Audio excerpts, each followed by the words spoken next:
I was born and raised in New York, big Italian family, and my whole life was an imitation of theirs. We spoke Italian at home, and the only English I knew from watching television. So therefore, I never developed a heavy New York accent because I learned how to speak English as is spoken on television. They sent me to Catholic schools. Catholicism is indoctrination and having a steady diet of it, not just going to church once a week or on the holy days. It was very stifling in terms of thinking, in terms of expressing yourself, in terms of seeing the larger world. In high school, we had teachers who were pedophiles, and we knew about it. In those days, it wouldn't have done any good to go home to your parents and say anything. I wasn't personally preyed upon, but I knew fellow classmates who were. So that was very at odds with what they were teaching.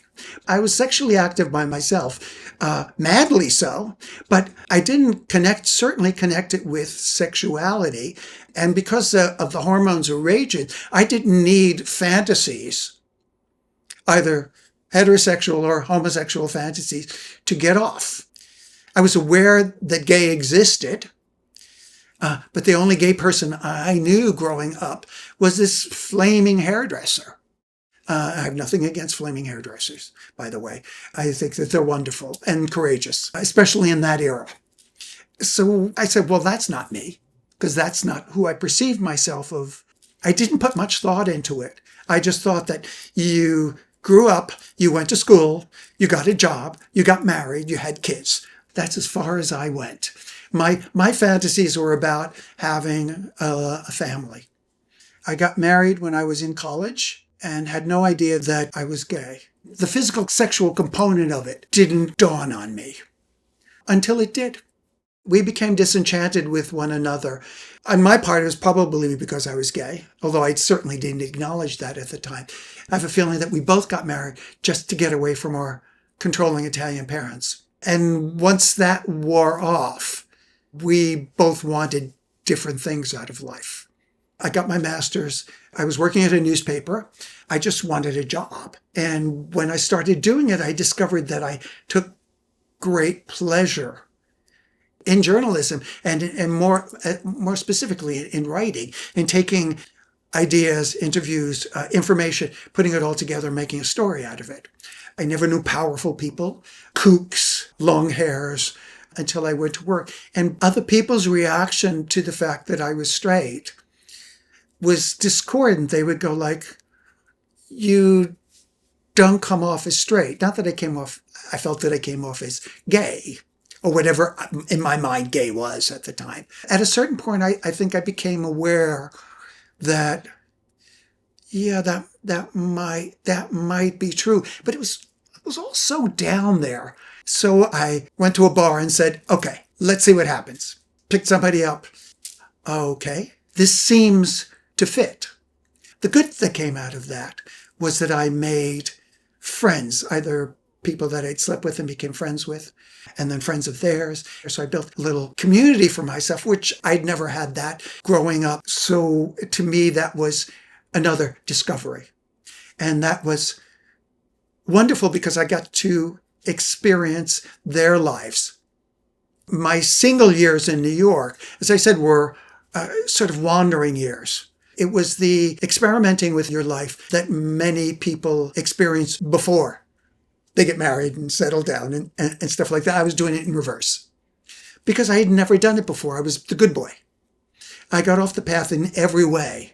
I stopped working. I got divorced. I became a party animal. I didn't do a lot of drugs, thankfully. For the first time in my life, the freedom to just be who I was. And I don't necessarily mean just as a gay man. I meant for the while that I did it, I felt liberated. I moved out to LA with a job. The last thing I wanted to have was a relationship because it was just like, okay, I know New York. Now I want to know Los Angeles. At the time, there was this big film marathon in Los Angeles called FilmX. And I went to this movie one night. Then I went to a bar and met this guy. So this is 2 weeks after I'd moved in. He was also from New York, so we had that in common. He had been here for many years because he'd gone to UCLA. And so he'd lived here for many years. And he decided very early on that I was the person that he was going to settle down with. And I was having none of it. I said, no, I just moved here. I want to get to know the place. He kept chasing me until I caught him. He worked in the movie business and constantly got promoted. But when he got home, it was us. He would come in the door and he'd say, oh, good, now the fun starts. He had never been to Europe. I had been to Europe several times. It was something that I was able to introduce him to. We were like a two-man army. We didn't need anything else. But then, after we were together for almost 12 years, he passed away. He had a cold, wasn't going away. It turned out he had pneumonia. Doctors said he has pneumocystis. We're talking 12 to 18 months. He just said it like that. And it was like, what? He was ill for about a little over a year. There was AZT, didn't work. Our doctor didn't want him to take those other drugs. And who's to say? If he had taken those drugs, he might have developed into a long-term survivor. It's impossible to say because at that time, the mortality rate was very high. All my closest friends in New York were gone. A good portion of the friends that I had made in subsequent years in Los Angeles were also gone. In the middle of this, I made a movie about the AIDS period because no two people experience the AIDS crisis in the same way. As a journalist, you're not supposed to have a point of view. This gave me a chance to be subjective. After he passed, I basically got into bed for the better part of a year. I had a friend who also subsequently passed, who would come banging on my door and say, pack a bag. And he would drag me up to his cabin up in Idlewild. He and a couple of other people kind of helped me cope with my grief. I had a couple of short-term relationships. The funny thing is that when you're widowed towards middle age, you're no longer as appealing as you were when you were in your 20s. At the same time, you're much more selective than you were when you were in your 20s. So just because someone is attracted to you doesn't mean that you should be with that person. I made one mistake of doing that. I don't regret it, but it was the wrong person. Then again, quite by accident, I was on location, on a movie location, doing a story, and met the person that I'm with now. I was with someone, he was with someone and living in a different city. So I knew he was attracted to me. I made it very obvious that I was attracted to him, but he wouldn't speak to me. So a year later, I'm at a party and he's there. Broken up his long-term relationship and moved to Los Angeles. And then we started dating and never stopped. It'll be 28 years this year. We didn't live together for the first 8 years. It was only after 8 years that I said, look, this is either going to go forward or it's going to stop. That was the house that I lived in with Ed. So he wasn't going to move in. The ghost of an old lover was pretty prevalent as it was. It took us about a year to find the place that we wanted. We've become much closer as a result. And as you get older, particularly as gay men, but this happens with straight people too, you make fewer friends and you make fewer good friends. I think being in a heterosexual relationship taught me a lot about the kind of person I wanted to be as a gay man. That I wanted not to be a slam bam, thank you ma'am kind of person. I'd had a good experience sharing my life with somebody. I didn't think that it would happen again. I was fortunate in that it did. But like the first time around, you have to put work into it.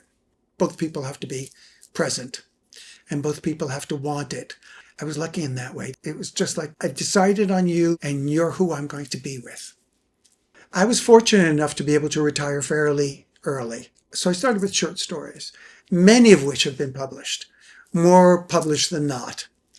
The same with my novels. My latest book is Greenwich Connection, which is about queer life in Greenwich Village, not just men. The McCarthy era, the Stonewall, the AIDS era, all seen through the prism of these interlocking characters in the stories and how they did or did not survive, how they found one another, how they overcame not only the external difficulties of being queer, but the internal difficulties. Commitment is difficult no matter whether you're straight or gay. The wonderful thing about my life is that I've allowed myself to be happy. I think I'm happier now than I've ever been. And a lot of that has to do not just with being more comfortable in my own skin, but with the fact that as you get older, you stop sweating the small stuff. You just let things pass. You just go like, it's not worth it. As a human being and as a gay man, the greatest thing that I can say is that if you leave yourself open to it, your life can just take you into wonderful places. If you allow yourself to, if you can get out of your own way. I got in my own way like nobody's business. But a lot of that had to do with my insecurities, my anxiety, my feelings of self-worth. But once I got through that, for the first time, I really felt free. And as much as I enjoyed my career, my afterlife, my Act 3 as a writer has given me enormous pleasure because it has just allowed me to express myself purely, in a way in which I want to express myself. And to be able to do something just for yourself is probably the greatest luxury that you'll ever have in your life. Life as an older gay man, the parts start to wear out. The sands of time are running lower. When you're in middle age, you begin to mourn the fact that you don't turn heads anymore. As you get older, it's fantastic. It's wonderful because you can just be yourself.